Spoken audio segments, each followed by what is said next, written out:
Good afternoon, everyone. Respected teachers and my dear friends. Today I am here to present my seminar on the topic of an introduction to the digital signature scheme.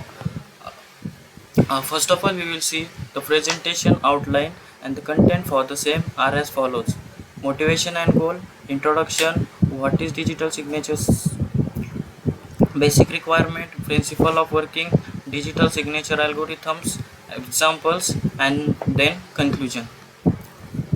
Now moving to the motivation and goal. The motivation and the goal is to provide the integrity, confidentiality, and authenticity to the electronic document. The integrity refers to avoiding the unauthorized change to the information. Confidentiality refers to avoid the unauthorized access to the information, and the authenticity is the process of recognizing the user identity and also to use an internet as a safe and secure medium for e-commerce and e-governance. Now, introduction.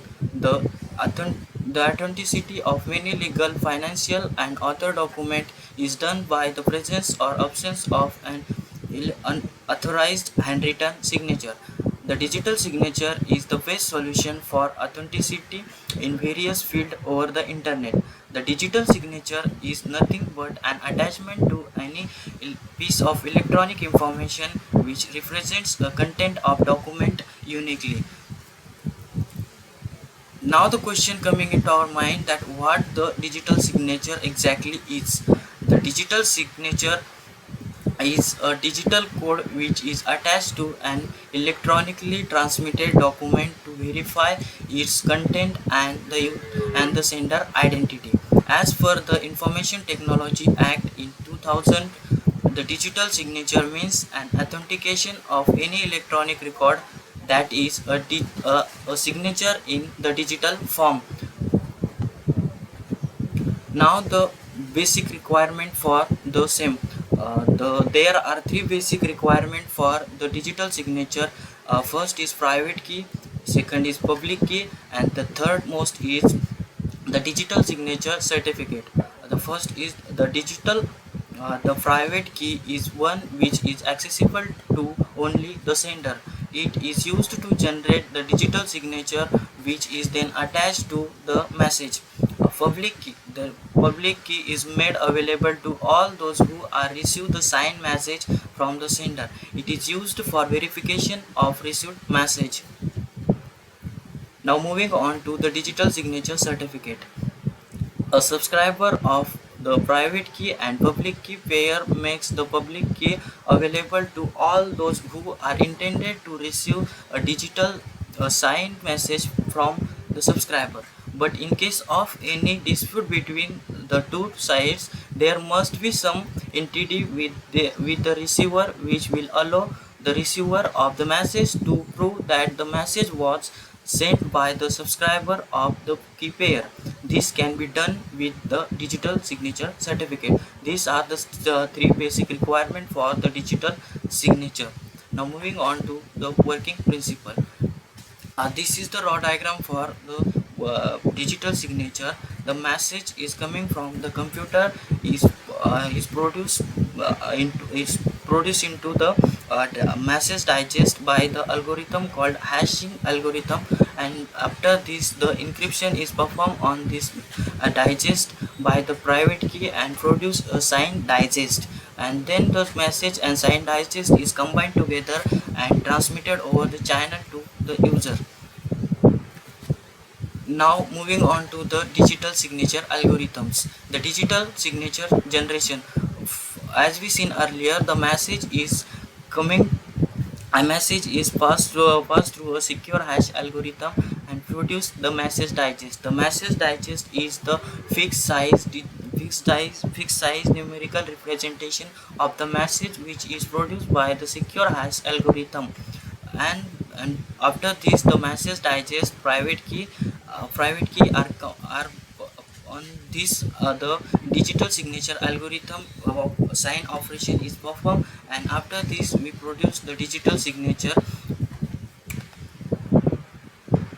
After Next is the digital signature verification. As we seen earlier, the generation of digital signature, this is the process.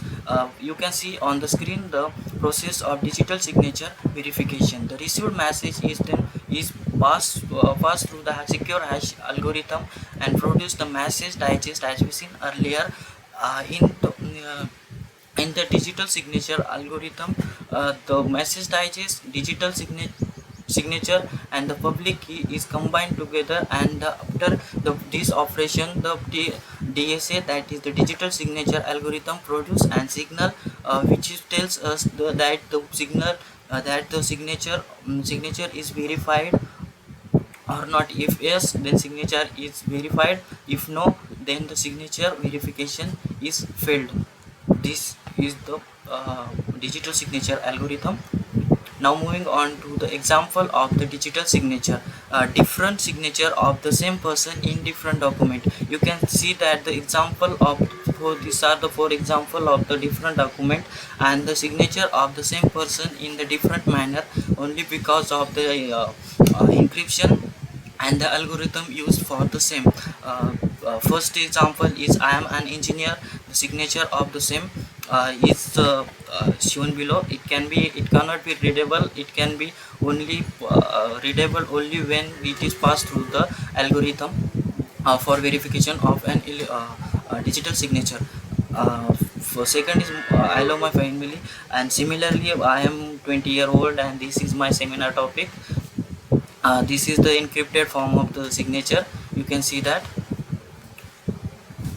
Now finally moving on to the conclusion, I want to conclude that the digital signature is an important factor for the encryption techniques in cryptography that provides message authenticity and message integrity. The process of generation and verification of digital signature is difficult. We must have to take care of all the algorithms and their procedures properly. If we not take care of any, if we have any mistake in the generation, there will be definitely the at the receiver side it will not produce any decrypted signal, that is which can be readable or the understandable by the user or human. Now moving on to the references, these are the references from which I have collected the data. First is Wikipedia and the second is the Google. Any question? MAM integrity refers to that avoiding the unauthorized changes to the information while the information is transmitted over the channel. The unauthorized person, that hacker, something like hacker, it will use that data and modifies it and then transmit it to the receiver. That will be the receiver will receive and decrypt it, and the proper information to be transmitted to the receiver, which will not receive at the receiver. So the information can be alter this can be avoiding by the process or thing we call it as integrity. By the integrity we can avoid the unauthorized changes to the information. So that's it, man. That's it, man.